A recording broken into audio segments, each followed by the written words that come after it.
Hello दोस्तों, केना छी अहाँ सब? अहाँ सबके स्वागत करै छी कर नया ब्लॉग में। तो चलू आइ के ब्लॉग में अहाँ सबके देखाबो जा रहल छी मौसम केहन खेला कऽ रहल छै से। देखियो सुबह के 5 बाजि रहल छै आ हम जा रहल छी ट्यूशन।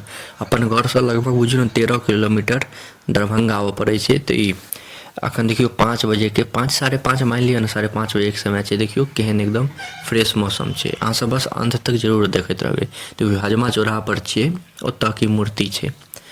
5:30 बाजि रहल छै एकदम। देखियो कते मस्त फ्रेश छै। अहाँ सब खाली आगाँ तक बनल रहब तहने पता चलत। आब देखियो ट्यूशन से हम आबि गेलियै, तखन ट्यूशन जाइ छलियै, आब ट्यूशन से वापस घर जा रहल छियै। आब अहाँ देखियो अखनो एतऽ तक बढ़िआँ छै मौसम, कोनो एना अथी खराब नहि छै। एतऽ सब घूमऽ जाय दिअ। आब अहाँ सबके देखाबै छी कते कोहरा छै, कते धुंध छै। 5:30 बजे भोर में नहीं छलै, 6 से 7 हमर ट्यूशन होइ छै। ई 7:30 के समय छै। देखियो केहन भयंकर कोहरा छै से देख रहल छियै।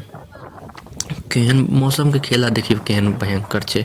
भोर में जे गेलियै भोर में एको रत्ती नहीं छलै, धुंध किछो नहीं। आब अचानक एना आबि गेलै। हम किछु तैयारियों के साथ नहीं आयल छलियै ने, दस्ताना एगो लऽ कऽ आयल छलियै, जूता उता सब पहिरो कऽ हम नहीं आयल छलियै। देखियो पूरा धुंध छै, कते कोहरा लागल छै। आ एहन ठंडा में हम रोज अबै छी ट्यूशन पढ़ऽ लेल। भोर के 5 बजे विदा होइ छियै तऽ मान के चलू 1 घंटा लगै छै, तऽ 6 बजे तक पहुँच जाइ छी। हमर घर से 13 किलोमीटर दूर छै हमर ट्यूशन। 13 किलोमीटर तऽ एते दूर रोज हम साइकिल से जाइ छी। साइकिल से जाइ छी बाजार दरभंगा। 5 बजे जाइ छी, 5 बजे विदा होइ छी, 6 बजे पहुँचै छी। 6 से 7 ट्यूशन रहै छै, 7 से 8 घर। तऽ बुझियौ एते ई कोहरा तऽ आइए आयल ये। एते कोहरा तऽ नहीं छलै, अचानक आबि गेलै, लेकिन ठंडा तऽ छलै। तें दस्ताना सब लऽ कऽ जाइ छियै। अहाँ सबके चलू देखाबै छी आगाँ। देखियो कते कोहरा छै, देखाइ किछु नहीं देखाइ छै। देखियो साइकिल से जा रहल छियै, कते कोहरा लागल छै। एहन भयंकर कोहरा छै की बताउ अहाँ सबके। अहाँ सब देखिए रहल छी। देखियो ये दस्ताना वस्ताना सब। आ क्रॉक्स पहिर कऽ आयल छियै पैर में। काल्हि सब जूता पहिर कऽ एबै और 3-4 गो और अंदर में कपड़ा पहिर कऽ एबै। हम तो एगो हुडी आ नॉर्मल एगो से ऊपर पतरका जैकेट पहिर कऽ आयल छी। काल्हि तो और मोटगर मोटगर कपड़ा पहिर कऽ आबऽ पड़तै। बड़ी ठंडा एकाएक बढ़ि गेलै। भोर में एते नहीं छलै ठंडा, अक्खन बढ़ि गेलैए अचानक। आब धीरे धीरे तो और ठंडा बढ़बे करतै, एहि बेर तो और ठंडा रहतै। तऽ की बताउ अहाँ सबके, एते भयंकर ठंडा छै। रोज भोरे भोर हमरा जाय पड़ै छै ट्यूशन, की करिए। मजा आबै छै जायमे, एहन कोनो नहीं छै जबरदस्ती जाइ छै।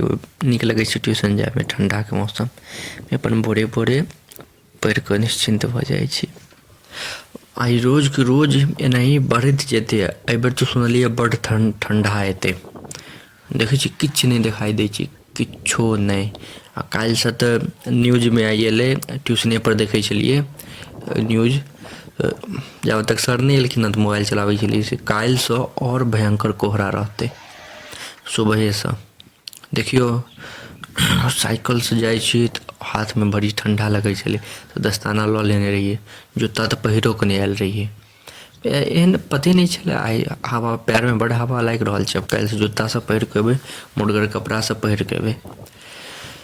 तऽ इएह छै हमर गाँव के एहन मौसम के छै। काल्हि से तऽ सवेरे से लागल रहतै, की कहू। आब देखियो कते भयंकर कोहरा लागल छै। सब अपन घर में आराम से सुतल हेतै। हम अपन ट्यूशनो पढ़ि कऽ आबि गेलहुँ, मस्त फीलिंग छै। आराम से भोरे भोरे ट्यूशन पढ़ि कऽ आबि जाउ, नींद मस्त खुलि जाइ छै, मस्त मोन भऽ जाइ छै। देखियो बस सब चलै छै। तऽ अहाँ सबके बतायब केहन लगैए हमर ब्लॉग रोजके रोज डालै छी। 10:01 पर हमर रोजके रोज ब्लॉग अपलोड भऽ जाइ छै, गाँवसँ रिलेटेड, मिथिलासँ रिलेटेड। तऽ अहाँ सब एनाही देखैत रहब, प्यार बनाबैत रहब, बरसाबैत रहब। तऽ अहाँ सबके एतेक देर तक देखऽके लिए धन्यवाद। नीक लागै तऽ लाइक, कमेंट, शेयर, सब्सक्राइब जरूर करब। मिलै छी अगला ब्लॉग में।